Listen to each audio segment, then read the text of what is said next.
Hi నమస్తే, నేను మీ Nandini. Welcome back to Nandini Ramesh world.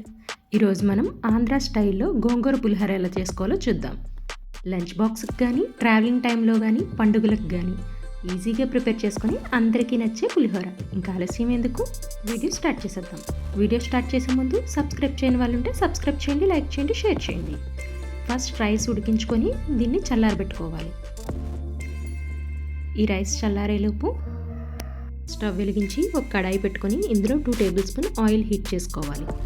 ఇప్పుడు ఇందులో 1 స్పూన్ ఆవాలు, 1 స్పూన్ మెంతులు, 8 నుంచి 10 ఎండుమిర్చి వేసుకోవాలి. ఇవి మీరు తీసుకునే రైస్ క్వాంటిటీని బట్టి వేసుకోవాలి. నేను 1/2 కేజీ రైస్కి ఇవి వేస్తున్నాను. ఇవి కొంచెం బాగా వేగాలి. మనకు మెంతులు చేదొస్తాయి కదా, ఇవి బాగా వేగడం వల్ల మెంతులు చేదు ఉండదు. ఇలా వేగిన వాటిని మిక్సీ జార్లోకి తీసుకొని మెత్తగా గ్రైండ్ చేసుకోవాలి. ఈ మెంతులు ఆవాలు మిక్సీ పట్టడం వల్ల మంచి స్మెల్ వస్తుంది. ఇప్పుడు ఇదే ప్యాన్లో ఇంకొక టేబుల్ స్పూన్ ఆయిల్ వేసుకోవాలి. ఆయిల్ బాగా వేడెక్కిన తర్వాత గోంగూర 2 కట్టల్ని క్లీన్ చేసుకొని వేసుకోవాలి. గోంగూర బాగా వేగిపోవాలి. అప్పటి వరకు మంటను మీడియం ఫ్లేమ్లోనే ఉంచుకుంటూ దీన్ని ఇలా ఫ్రై చేసుకుంటూ ఉండాలి. నేను తీసుకున్నది పుల్ల గోంగూర. ఇది ఆల్రెడీ పుల్లగా ఉంటుంది కాబట్టి ఇందులో నేను చింతపండు రసం యాడ్ చేయట్లేదు. మీరు నార్మల్ గోంగూర తీసుకుంటే అందులో కొంచెం చింతపండు రసం యాడ్ చేసుకోండి. ఇలా వేయించుకున్న తర్వాత 1/2 స్పూన్ పసుపు, టేస్ట్కి సరిపడినంతగా సాల్ట్ వేసుకొని ఆల్రెడీ మనం గ్రైండ్ చేసి పెట్టుకున్న ఆవాలు మెంతుల పొడి వేసుకోవాలి. ఈ ఆవాలు మెంతుల పొడి వేయడం వల్ల పులిహోర మంచి టేస్ట్ వస్తుంది. ఇదంతా కూడా 1 నిమిషం పాటు ఇలా వేయించుకోవాలి. ఇప్పుడు దీన్ని మిక్సీ జార్లోకి వేసుకొని పల్స్ మోడ్లో మరలా గ్రైండ్ చేసుకోవాలి. ఇలా గ్రైండ్ చేసుకున్న గోంగూర పేస్ట్ రైస్లో వేసుకొని బాగా కలుపుకోవాలి.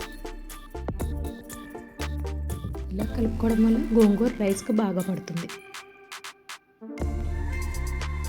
మొత్తం ఇలా కలుపుకున్న తర్వాత ఒక 2 నిమిషాల పాటు పక్కన పెట్టేసుకోండి. ఇప్పుడు స్టవ్ వెలిగించి కడాయి పెట్టుకొని 2 టేబుల్ స్పూన్ ఆయిల్ హీట్ చేసుకోవాలి. పులిహోరకి ఆయిల్ ఎక్కువగానే పడుతుంది. అప్పుడే మనకి పులిహోర టేస్ట్ వస్తుంది. ఇందులో కొంచెం పల్లీలు వేసుకోవాలి. ఈ పల్లీలు 1 నిమిషం పాటు ఫ్రై చేసుకోవాలి. ఇవి కొంచెం వేగిన తర్వాత 2 స్పూన్లు పచ్చిశనగపప్పు కూడా వేసుకోవాలి.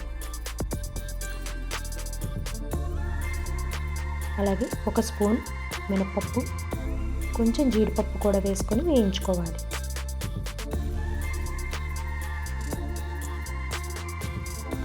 ఇవి ఇలా వేగిన తర్వాత ఒక 5 పచ్చిమిర్చి పొడవుగా కట్ చేసి వేసుకోవాలి. పచ్చిమిర్చి ఎక్కువగా ఫ్రై అవ్వాల్సిన అవసరం లేదు. అలాగే 1 స్పూన్ ఆవాలు, కొంచెం కరివేపాకు కూడా వేసుకొని ఇవి కొంచెం వేగిన తర్వాత స్టవ్ ఆఫ్ చేసి రైస్లో వేసి కలుపుకోవాలి.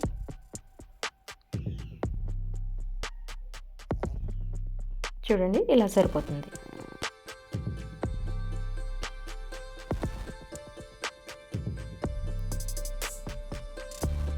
అంతే, మనకెంతో టేస్టీ అయిన పులిహోర రెడీ అయిపోయింది. ఈ రెసిపీ మీకు కూడా నచ్చితే మీరు కూడా ట్రై చేసి ఎలా వచ్చిందనేది కామెంట్ చేయండి. ఇలాంటి మరిన్ని రెసిపీస్ కోసం మరికొంతమందికి షేర్ చేయండి.